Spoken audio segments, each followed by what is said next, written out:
Syarat utama menjadi negara superpower selain kekuatan pemimpin dan timnya yang kelas dunia, maka kekuatan ekonomi negara harus menjadikan Indonesia negara yang sangat kaya. Bukan hanya tumbuh 7% setahun, itu dagang doang bisa. Harus lebih dari itu, harus menjadi sangat kaya. Negara kaya bisa didapat kalau strategi ekonomi bernegaranya menjalankan prinsip kaya, yaitu untung sebesar-besarnya dengan modal sekecil-kecilnya yang mengerjakannya mudah, bisnisnya unik, dicapai dalam waktu cepat, dan membuat tembok agar kompetitor tidak bisa masuk. Itu pasti kaya aja kalau menjalankan hal seperti itu. Jadi Indonesia harus memiliki produk unggulan yang memiliki competitive advantage atau absolute advantage seperti prinsip kaya cepat tadi. Maka tidak lain tidak bukan adalah Indonesia harus masuk ke food industry. Bukan hanya menanam padi, menanam jagung, wortel atau duren, namun masuk juga hingga industri olahan makanan jadi makanan ready to eat seperti snack dan seluruh makanan kemasan dan olahan namun higienis dan sehat. Kemudian membangun industri berbasis bahan baku alam mineral seperti mineral besi atau ferro sampai ke industri kapal laut, mobil, gedung, jalanan, jembatan sampai yang terkecil paku, jarum dan lain sebagainya.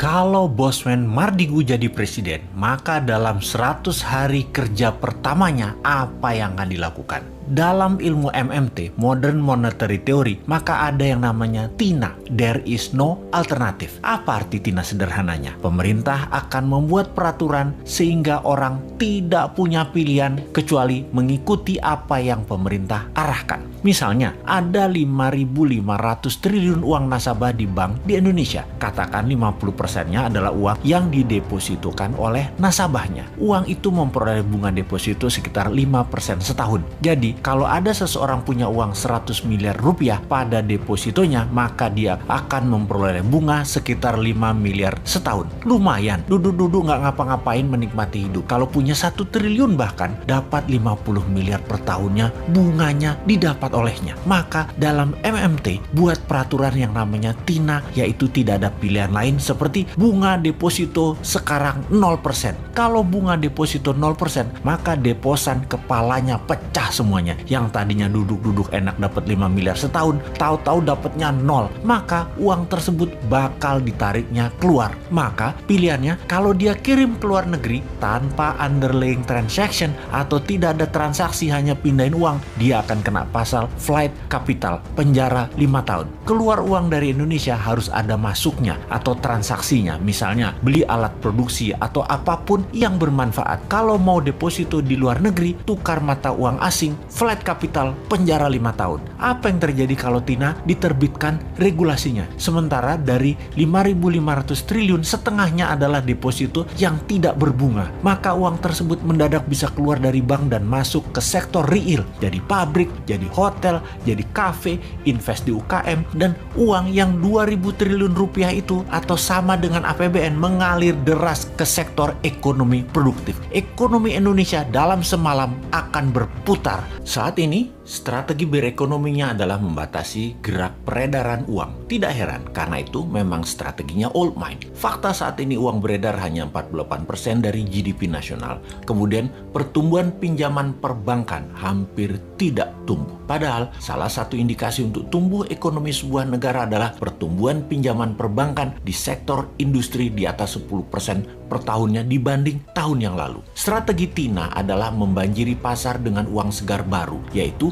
uang di bank deposito nasabah digelontorkan keluar ke sektor real. Itu strategi pertama yang sudah kita jelaskan. Ada strategi berikutnya untuk membanjiri uang ke Indonesia, yaitu dalam 100 hari pertama Newman menjabat presiden adalah memanggil para naga-naga yang telah lama berbisnis di Indonesia. Minimum 9 naga hadir di istana. Di istana dipasang kamera dari seluruh media elektronik termasuk live YouTube dan media sosial lainnya. Ketika mereka hadir dalam meja pertemuan, maka siaran langsung dimulai. Presiden akan mengatakan, Pak A, Menurut data di kantong saya, Anda dan keluarga yang telah 50 tahun membangun bisnis di Indonesia memiliki uang tunai di negara lain lebih dari 10 billion dolar atau 150 triliun rupiah. Kapan uang itu balik ke Indonesia? Maka si A mengatakan, 24 bulan lagi Pak. Maka Presiden akan mengambil pasportnya dan berkata, tak pinjem pasportmu 2 tahun ya, sampai uangmu masuk balik ke Indonesia. Oke,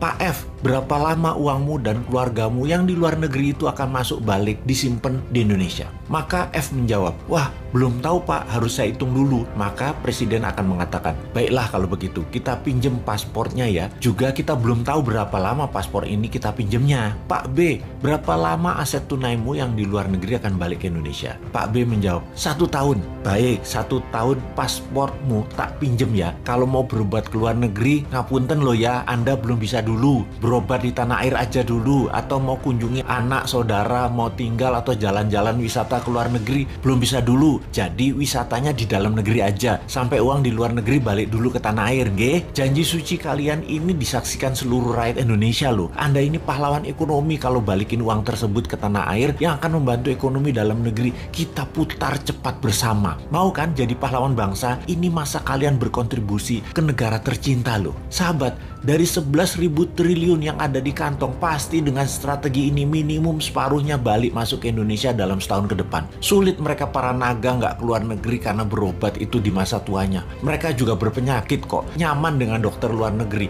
Juga sulit mereka tidak mengunjungi dan melihat simpenan-simpenan tanda petik ya, simpenan mereka yang banyak itu. Syarat utama menjadi negara superpower selain kekuatan pemimpin dan timnya yang kelas dunia, maka kekuatan ekonomi negara harus menjadikan Indonesia negara yang sangat kaya. Bukan hanya tumbuh 7% setahun, itu dagang doang bisa. Harus lebih dari itu, harus menjadi sangat kaya. Negara kaya bisa didapat kalau strategi ekonomi bernegaranya menjalankan prinsip kaya, yaitu untung sebesar-besarnya dengan modal sekecil-kecilnya yang mengerjakannya mudah, bisnisnya unik, dicapai dalam waktu cepat, dan membuat tembok agar kompetitor tidak bisa masuk. Itu pasti kaya aja kalau menjalankan hal seperti itu. Jadi Indonesia harus memiliki produk unggulan yang memiliki competitive advantage atau absolute advantage seperti prinsip kaya cepat tadi. Maka tidak lain tidak bukan adalah Indonesia harus masuk ke food industry. Bukan hanya menanam padi, menanam jagung, wortel atau duren, namun masuk juga hingga industri olahan makanan jadi makanan ready to eat seperti snack dan seluruh makanan kemasan dan olahan namun higienis dan sehat. Kemudian membangun industri berbasis bahan baku alam mineral seperti mineral besi atau ferro sampai ke industri kapal laut, mobil, gedung, jalanan, jembatan sampai yang terkecil paku, jarum dan lain sebagainya. Ada ratusan industri hulu mineral, midstream sampai hilir yang akan tumbuh. Kunci bahan baku dan industri turunan utama seperti smelter dan refinery atau pemurnian metal semua harus di Indonesia. Termasuk Indonesia menguasai bursa tanah jarang atau rare earth dan bursa precious metal. Setelah pondasinya terbentuk, maka dalam detail prakteknya pakai 2 strategi ekonomi yang terbukti bisa menumbuhkan ekonomi dengan cepat. Pertama,